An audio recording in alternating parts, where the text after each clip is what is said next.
जय हिंद बच्चों। तो आज हम लोग क्लास 12 का चैप्टर 3 क्या है, केमिस्ट्री के चैप्टर 3 वैद्युत रसायन देखने वाले, इलेक्ट्रो केमिस्ट्री।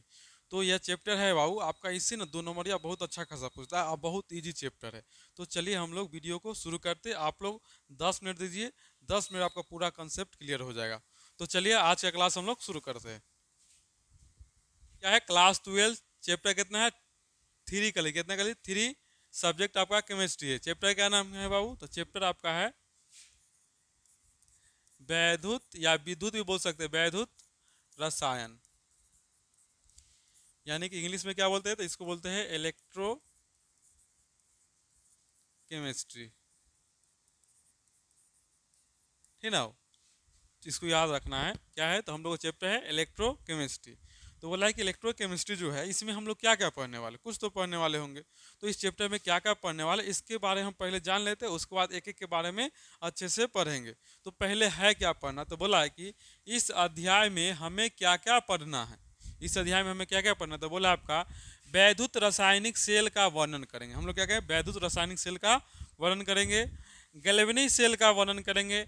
निर्नष्ट समीकरण क्या है, निर्नष्ट समीकरण समीकरण उसके बाद बोल रहा है वैद्युत अपघटनी विलयनों का चालकता देखेंगे। उसके बाद वैद्युत अपघटनी सेल एवं अपघटन को देखेंगे। बोला है बैटरिया एवं ईंधन सेल की रचना का वर्णन करेंगे। और लास्ट आपका देखेंगे संचारण। संचारण जो आप 10th में भी पढ़ के आएंगे, ठीक है ना हो। तो लास्ट में क्या हम लोग का टॉपिक है, संचारण, जो लोहा पर जंग लगना जिसको हम लोग कहते हैं।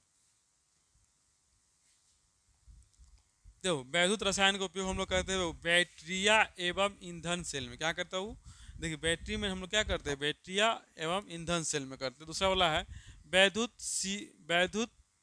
सी धातुओं एवं सेल में, वैद्युत सी धातु एवं सेल में करेंगे। अगला बोला है कि वैद्युत रासायनिक सेल यानी कि इलेक्ट्रिक केमिकल सेल। वैद्युत रासायनिक सेल है क्या, तो बोला आपका कि वे सेल जो रासायनिक ऊर्जा को विद्युत ऊर्जा में बदलता है उसे वैद्युत रासायनिक सेल कहते हैं। देखिए वैद्युत रासायनिक सेल बोला है ना, तो बोलिए कि वे सेल जो रासायनिक ऊर्जा किसको बदलता है, विद्युत ऊर्जा में। याद रखिएगा, वे सेल जो रासायनिक ऊर्जा किसमें बदल देगा, विद्युत ऊर्जा में बदल देता है, उसी को कहते हैं वैद्युत रासायनिक सेल। बोले ना सभी टॉपिक जो है ना इजी जी है। वैद्युत रासायनिक सेल क्या था, बोले कि वे सेल जो वैद्युत ऊर्जा को क्या आपका वे सेल जो वैद्युत ऊर्जा को वे सेल जो रासायनिक ऊर्जा को वैद्युत ऊर्जा में बदल देता है उसे वैद्युत रासायनिक सेल कहते हैं।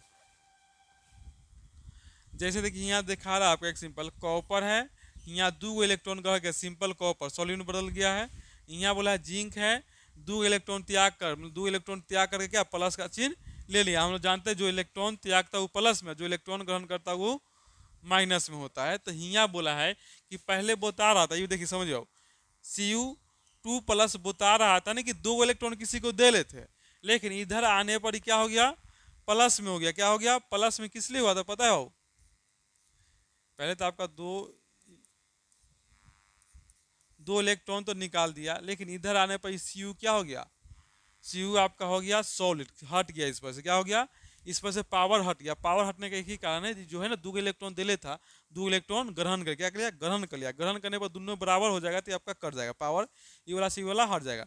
मान लें कि इसके पास होता है 29 को, और 29 को मैं दो को दे दिया था, कितना हो जाएगा 27 को। अब किसी से ले लेगा तो हो जाएगा 29 को। तो कॉपर हम लोग क्या लिखते हैं, तो कॉपर सीधे इसे लिखते हैं, इसे ना कॉपर पढ़ते हैं। इस पर कोई चार्ज नहीं, क्या है कि इसका जितना परमाणु संख्या उतना है इसके पास, इसलिए कोई चार्ज, जितना इलेक्ट्रॉन उतना इलेक्ट्रॉन है, कोई चार्ज इसलिए नहीं देंगे, उदासीन होगा। क्या होगा, उदासीन। ये क्या फिगर आपका क्या था, फिगर आपका कॉपर सल्फेट का है। किसका हो, कॉपर सल्फेट के विलयन को ना इसमें हम लोग डाल ले। क्या कर ले भाऊ, कॉपर एक ब्रिज लेना। क्या है भाऊ, ये ब्रिज है, क्या है, ब्रिज है, लवन सेतु जिसको बोलते हैं। क्या होता है, लवन सेतु। ये इलेक्ट्रॉन का प्रवाह हो रहा है। इस फिगर को अच्छा समझिए आगे टॉपिक में, ठीक है ना। यहाँ आते हैं हम लोग इलेक्ट्रोड। इलेक्ट्रोड इसी को कहते हैं, जो लगा हुआ है ना वो जिंक का इलेक्ट्रोड है, ये आपका कॉपर का इलेक्ट्रोड, इसको हम लोग इलेक्ट्रोड बोलते हैं। क्या बोलते हैं, इलेक्ट्रोड बोलते हैं।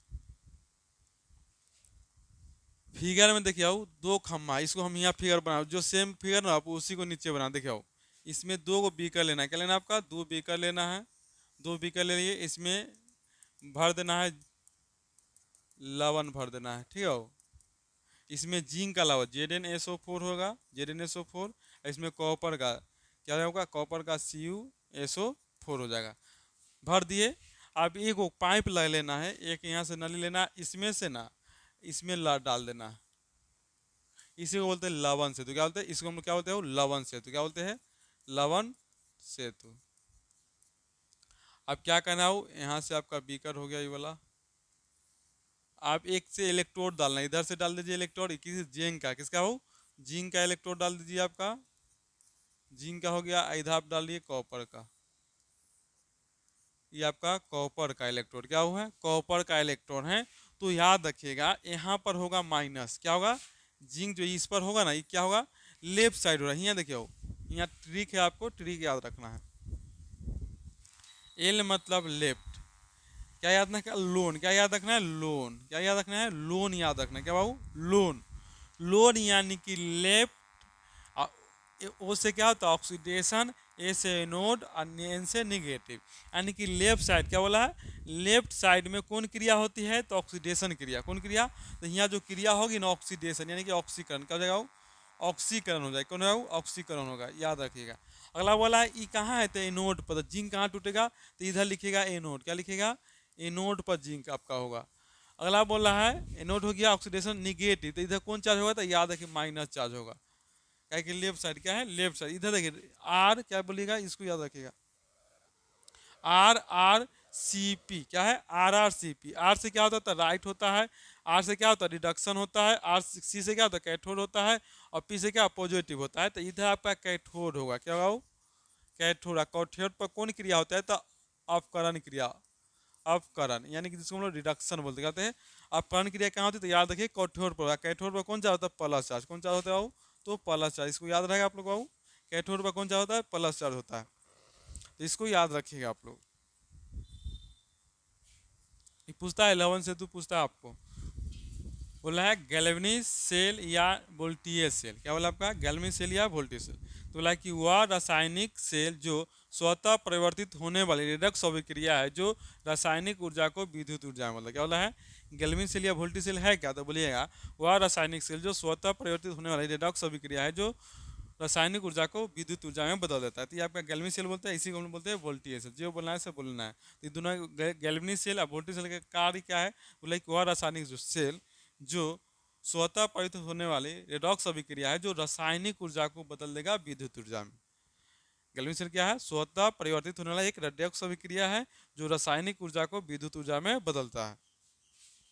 बोला है कि इस युक्ति में स्वतः रेडॉक्स अभिक्रिया की गिब्स ऊर्जा, क्या बोला है, इस युक्ति में स्वतः रेडॉक्स अभिक्रिया की गिब्स ऊर्जा वैद्युत कार्य में बदलती है, जिसे मोटल, हीटल, पंखा, गीजर आदि के उपयोग में लाया जाता है। क्या बात है, बोला है कि यह युक्ति में स्वतः रेडॉक्स अभिक्रिया की गिब्स ऊर्जा में वैद्युत कार्य में बदलती है, जिसे हम लोग क्या कहते हैं, मोटल कहते हैं। मोटर करिए मोटर, मोटर करिए हीटर कर, क्या है, हीटर, और पंखा, गीजर आदि। तो इसका उपयोग हम लोग कहाँ करते हो, तो याद रखिएगा, इसका उपयोग हम लोग करते हैं गैल्वेनिक सेल या वोल्टेज सेल का उपयोग करते हैं, मोटर में काम करते हैं, हीटर में काम करते हैं, पंखा में, गीजर में आदि के रूप में इसका कार्य हम लोग करते हैं गैल्वेनिक सेल या वोल्टेज सेल का। अगला वाला है स्वतः परिवर्तित अभिक्रिया के लिए डेल्टा जी का मान होता है भी, क्या होता है, माइनस भी। याद देखिए, स्वतः परिवर्तित अभिक्रिया के लिए डेल्टा जी का मान होता है माइनस भी। अब डेल्टा जी गिब्स मुक्त ऊर्जा है। क्या हो, डेल्टा जी क्या हो, गिब्स मुक्त ऊर्जा है। क्या है, गिब्स मुक्त ऊर्जा है। अब बोला है ZnS, अभी क्या लेना है आपका Cu2 प्लस में AQ। बोला है कि ZnS है, यहाँ कॉपर 2 इलेक्ट्रॉन त्याग ले, इसको याद रखिए, 2 इलेक्ट्रॉन किसी को दे ले। अब बोला जिंक, देखो यहाँ पर देखो जिंक था ना, पहले इलेक्ट्रॉन देले नहीं था, सिंपल था, लेकिन यहाँ इलेक्ट्रॉन 2 दे दिया। तो ये बता रहा है कि 2 इलेक्ट्रॉन पर क्या हो जाएगा, आपका हो जाएगा प्लस में चढ़ जाएगा। आई 2 इलेक्ट्रॉन किसी को दे तो 2 इलेक्ट्रॉन ग्रहण कर लेगा, तो आपका हो जाएगा सिंपल उदासीन हो जाएगा। तो जितना दिले था उतना ले लेगा, तो उदासीन हो जाएगा। अब Cu2 प्लस 2 इलेक्ट्रॉन क्या क्या है, तो अपचयन अपकरण क्या हुआ है। तो जो अपचयन अपकरण क्या होता है, उसमें क्या करना है वो, तो ये क्या क्या है, 2 इलेक्ट्रॉन को क्या क्या है, वो तो त्याग दिया। क्या क्या है, त्यागा है, और उधर जाके ग्रहण हुआ। जिंक क्या है, 2 इलेक्ट्रॉन क्या क्या है, ऑक्सीकरण या अपचयन हुआ है। तो इसमें इलेक्ट्रॉन क्या क्या है, सॉरी, ये आपका इलेक्ट्रॉन को त्यागा है। Zn क्या क्या है, इलेक्ट्रॉन को त्यागा है, तो ऑक्सीकरण, इलेक्ट्रॉन त्यागता है ना वो, और इलेक्ट्रॉन बाहर निकलता है, उस कौन क्रिया में हो जाएगा, ऑक्सीकरण या ऑक्सीडेशन क्रिया में। और इलेक्ट्रॉन को ग्रहण करता है, कॉपर क्या क्या हो, तो कॉपर था, देखिए यहाँ सिंपल था, इलेक्ट्रॉन ग्रहण कर लिया, तब ना यहाँ Cu हो गया। तो ये वाला कॉपर ना 2 इलेक्ट्रॉन ग्रहण था, ग्रहण करने वाला क्या ऑप्शन है, तो याद रखिएगा इधर जो होगा लेफ्ट साइड में इलेक्ट्रॉन निकलेगा, क्या है, इलेक्ट्रॉन, इलेक्ट्रॉन निकलेगा, नहीं रेडॉक्स में हाँ निकलेगा, इधर ग्रहण हो जाएगा, क्या होगा, ग्रहण, रिडक्शन में क्या होगा, ग्रहण। तो देखिए यहाँ पर कॉपर आपका ग्रहण कर रहा है और जिंक आपका क्या कर इलेक्ट्रॉन को क्या कर निकाल रहा है। तो यहाँ जेरन था, यहाँ प्लस चल गया, यानी कि 2 इलेक्ट्रॉन किसी को दिया। अगला बोला है अपचयन अर्ध अभिक्रिया Cu इलेक्ट्रोड पर क्या होता है, Cu कहाँ है, इलेक्ट्रोड पर होती है, जबकि ऑक्सीकरण अर्ध सेल अभिक्रिया Zn इलेक्ट्रोड पर होती है। तो सेल में 2 भाग होते हैं जिसे अर्ध सेल या रेडॉक्स युग्म भी कहते हैं। सेल में 2 भाग होते हैं, एक होता है अर्ध सेल जिसको बोलते हैं, या रेडॉक्स युग्म बोलते हैं, ठीक है ना। अब आगे देखिए बाबू, हम लोग कल देखना है बाबू, कल क्या है, थोड़ा कल देखना आपको इलेक्ट्रोड या अर्थ सेल, क्या देखना है वो, इलेक्ट्रोड या अर्थ सेल के बारे में हम लोग देखेंगे। तो इसको आप लोग याद रखिए। आज क्लास इसलिए जल्दी खत्म कर रहे हैं कि आज क्या है कि टाइम, क्या एडिटिंग करना है, टाइम हो गया है, एडिटिंग करना है, डालना, अपलोड करना है, इसलिए लेट हो जाएगा। इसलिए आज यहीं पर, कल थोड़ा लंबा क्लास लेंगे, ठीक है ना। तो आज की क्लास हम लोग यहीं तक रखते हैं, कल आप लोग आइए तो लंबा क्लास लेंगे, ठीक है ना। तो आज की क्लास हम लोग यहीं पर स्टॉप करते हैं। वीडियो अच्छा तो शेयर जरूर कीजिएगा।